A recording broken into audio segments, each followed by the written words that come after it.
Epstein files ఈ పేరు మనం తరచూ వింటూనే ఉంటాం కదా. న్యూస్లో, సోషల్ మీడియాలో ఎక్కడ చూసినా ఇదే చర్చ.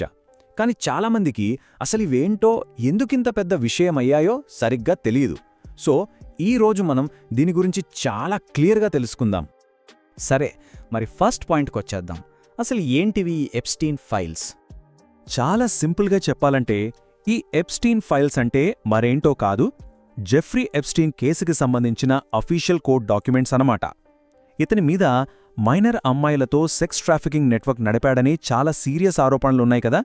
ఆ కేసుకి సంబంధించిన రికార్డులే ఇవి. అయితే ఈ డాక్యుమెంట్స్ అన్నీ ఉన్నట్టుండి ఆకాశం నుంచి ఊడిపడలేదు. ఇవి బయటకు రావడానికి ఒక కథ ఉంది, ఒక ప్రాసెస్ ఉంది. అదేంటో ఇప్పుడు చూద్దాం. ఈ ఫైల్స్ అసలు బయట ప్రపంచానికి ఎలా తెలిసాయంటే, దానికి కారణం విక్టిమ్స్ అంటే బాధితులు చేసిన న్యాయ పోరాటం. వాళ్లు ధైర్యంగా ముందుకొచ్చి కేసులు వేయడం వల్లే ఈ రహస్యాలన్నీ బయటపడ్డాయి. సరే, ఇక ఈ ఫైల్స్లో అందరి దృష్టిని ఆకర్షించిన, ఇంకా చెప్పాలంటే అత్యంత వివాదాస్పదమైన విషయమేంటంటే అందులో ఉన్న పేర్ల లిస్ట్. ఇక్కడే మనం ఒక చాలా ముఖ్యమైన పాయింట్ని అర్థం చేసుకోవాలి. నిజమే, ఈ డాక్యుమెంట్స్లో చాలా పెద్ద పెద్ద వాళ్ల పేర్లు బయటకొచ్చాయి. వీళ్ళందరూ ఏదో ఒక టైంలో ఎప్స్టీన్తో కాంటాక్ట్లో ఉన్నవాళ్లే. అంటే కలిసి ప్రయాణించడం, మీటింగ్స్కి వెళ్లడం లాంటివి. కానీ అసలు పాయింట్ ఇక్కడే ఉంది. చూడండి, ఇది చాలా చాలా కీలకమైన విషయం. మళ్ళీ చెప్తున్నా, జాగ్రత్తగా గమనించండి. ఆ లిస్ట్లో ఒకరి పేరుందంటే వాళ్లు ఆ నేరంలో భాగస్వాములని కాదు, అస్సలు కాదు. ఈ తేడాను అర్థం చేసుకోవడం చాలా ఇంపార్టెంట్. ఈ తేడానే ఇక్కడ క్లియర్గా చూపిస్తున్నాం. ఒకవైపు సంబంధం, మరోవైపు ఆరోపణ. చూడండి, లిస్ట్లో పేరుండటం అంటే వాళ్లకు ఎప్స్టీన్తో ఒక కనెక్షన్, ఒక పరిచయం ఉందన్నమాట. అంతే. అంతేకాని వాళ్లు తప్పు చేశారని ఆటోమేటిక్గా ఫిక్స్ అయిపోకూడదు. ఆరోపణ వేరు, సంబంధం వేరు. అయితే ఎప్స్టీన్ మీద నడుస్తున్న ఈ కేసులో ఒక ఊహించని ట్విస్ట్ వచ్చింది.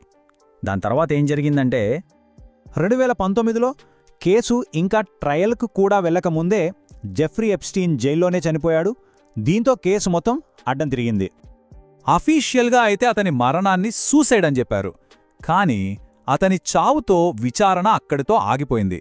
అసలు నిజాలేంటో కోర్టులో తేలే అవకాశం లేకుండా పోయింది. ఇక అప్పట్నుంచి ప్రజల్లో రకరకాల అనుమానాలు, కాన్స్పిరసీ థీరీలు మొదలయ్యాయి.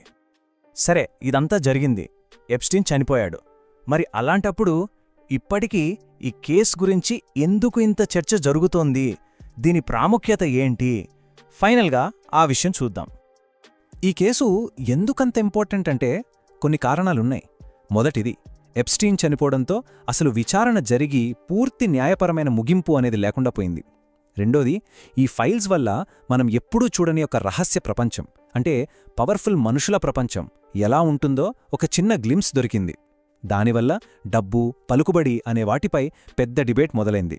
అన్నింటికన్నా ముఖ్యంగా శక్తివంతమైన వ్యక్తులు చట్టం నుంచి ఏళ్ల తరబడి ఎలా తప్పించుకోగలరు అనే ఒక పెద్ద ప్రశ్నను ఇది మన ముందుంచింది.